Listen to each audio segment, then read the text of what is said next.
ابو ہریرہ رضی اللہ عنہ نے بیان کیا کہ انہوں نے نبی کریم صلی اللہ علیہ وسلم سے سنا، حضرت صلی اللہ علیہ وسلم نے فرمایا کہ بدترین شخص دو رخا ہے، کسی کے سامنے اس کا ایک رخ ہوتا ہے اور دوسرے کے سامنے دوسرا رخ برتتا ہے۔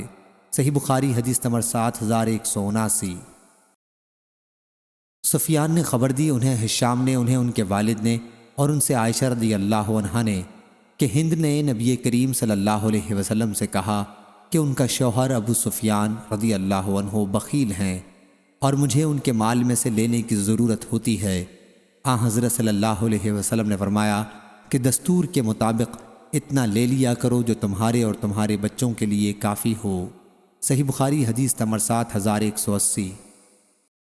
یحییٰ بن سعید نے بیان کیا، ان سے ابن جریج نے بیان کیا، انہوں نے ابن ملیکہ سے سنا، وہ حضرت عائشہ رضی اللہ عنہا سے بیان کرتے تھے کہ رسول اللہ صلی اللہ علیہ وسلم نے فرمایا کہ اللہ کے نزدیک سب سے مبغوض وہ شخص ہے جو سخت جھگڑالو ہو۔ صحیح بخاری حدیث نمبر 7188۔